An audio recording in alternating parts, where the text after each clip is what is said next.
దెబ్బతింటున్నారు.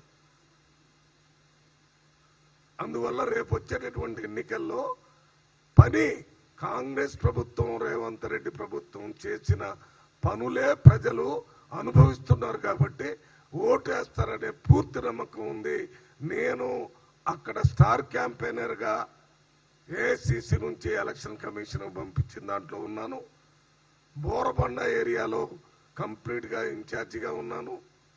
అన్ని బూతుల్లో తిరిగాము. మా దగ్గర 8 మంది ఇన్ఛార్జెస్ ఉన్నారు. బోరబండలో 52 బూతులు ఉన్నాయి.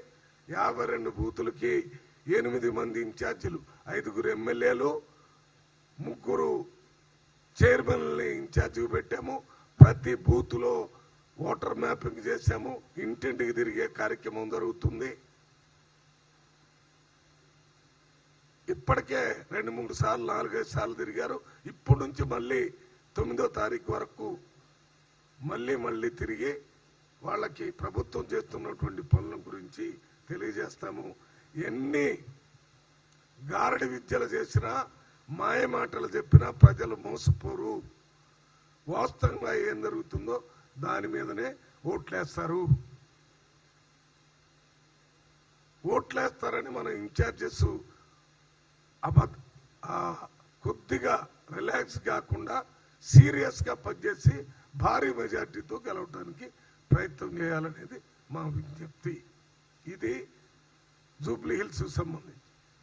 ఇక్కడ చేవెళ్ళ దగ్గర ఒక బస్ యాక్సిడెంట్, ఒక లారీకి గుద్దుకొని ఆ బస్సులో 18 మందో 19 మందో చనిపోయారు. ఇది చాలా దురదృష్టం. చనిపోయిన కుటుంబాలకి ప్రగాఢమైన సంతాపాన్ని తెలియజేస్తున్నాం. ప్రభుత్వం కూడా చనిపోయిన కుటుంబాలకి ప్రభుత్వం తరపున సహాయం చేయమని ప్రభుత్వాన్ని విజ్ఞప్తి చేస్తున్నాం. ఈ చనిపోయినటువంటి దాన్ని యాక్సిడెంట్ జరిగిందంటే ఏదో రోడ్లు బాగలేకపోవటం వల్ల, కాంగ్రెస్ ప్రభుత్వం పనిచేయకపోవటం వల్ల జరిగిందని చెప్తున్నారు. ఒక్కసారి వారు బీఆర్ఎస్ ప్రభుత్వంలో వెనక్కిపోయి చూస్తే ఔటర్ రింగ్ రోడ్డు ఎంత మంచిగా ఉంది, ఓఆర్ఆర్ అంటారు. ఆ ఔటర్ రింగ్ రోడ్లో ఎన్ని యాక్సిడెంట్లు అయినాయి? రోడ్డు మంచిగా ఉందా, రోడ్డు మంచిగా లేదా అనే దాని వల్ల జరగలేదు. ఇది యాక్సిడెంట్ జరుగుతుంది. మీ ప్రభుత్వంలో జరిగి చాలా మంది చనిపోయారు, మా దగ్గర కూడా చనిపోయారు. దీన్ని నేను సమర్థించడం లేదు, జరగకుండా ఉండాలనుకుంటాను. కానీ ఈ చావుల్ని రాజకీయంగా ఉపయోగపడే విధంగా మాట్లాడవద్దని బీఆర్ఎస్ని, బీజేపీకి విజ్ఞప్తి చేస్తున్నాను. ఇది యాక్సిడెంట్. ఇప్పుడే మధ్యాహ్నం ఎన్డీఏ ప్రధానమంత్రి మోడీ గారు మాట్లాడుతూ ఆర్జేడీ, కాంగ్రెస్ పార్టీ ఒకళ్ళను రేపు ఎలక్షన్ అయిన తర్వాత తిట్టుకుంటారు, వాళ్ళు ఓడిపోయేటటువంటి పార్టీ.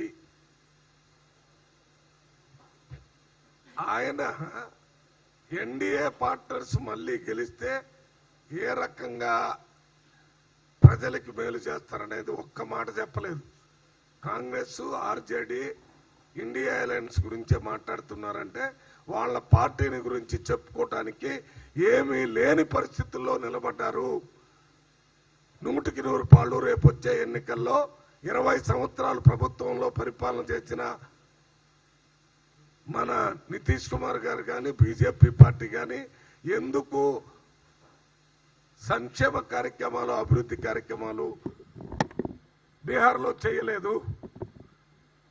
మీకు 20 సంవత్సరాలు టైం ఇచ్చారు. ఒకటోసారి, రెండోసారి, మూడోసారి, 4 సార్లు ఇచ్చారు. ఇక మీ వల్ల కాదని ఇవాళ ప్రజల నిర్ణయానికి వచ్చారు. రేపు వచ్చేటటువంటి ఎన్నికల్లో ఈ ఇండియా కూటమిని గెలిపిస్తే గెలిచినటువంటి దాంట్లో ఆర్జేడీ అభ్యర్థి తేజస్వి యాదవ్ని ముఖ్యమంత్రిగా, ఇంకొక బీసీ నాయకుడిని ఉప ముఖ్యమంత్రిగా వేరే పార్టీ నుంచి చేయటానికి కాంగ్రెస్ పార్టీ కూడా పూర్తిగా ప్రకటించింది. దీనివల్ల మీ ఎన్డీఏ పార్టీ, బీజేపీ పార్టీ ఓడిపోతుందనే భయంతోనే మోడీ గారు ఈ రకంగా మాట్లాడుతున్నాడు తప్ప వాళ్ళ పార్టీ గెలిస్తే ఏం చేస్తామని చెప్పలేని పరిస్థితిలో ఉన్నాడు ప్రధానమంత్రి.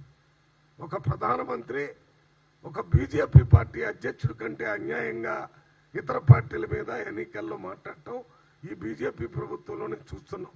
అంతకుముందు నెహ్రూ గారు ప్రధానమంత్రి, ఇందిరాగాంధీ ప్రధానమంత్రి, రాజీవ్ గాంధీ ప్రధానమంత్రి, పివి నరసింహారావు, మన్మోహన్ సింగ్ వీళ్ళందరూ ఉన్నప్పుడు ప్రతిపక్ష పార్టీలకు కూడా వారికి ఇచ్చేటటువంటి గౌరవం, వారికి ఇచ్చేటటువంటి స్పేస్ ఇచ్చారు.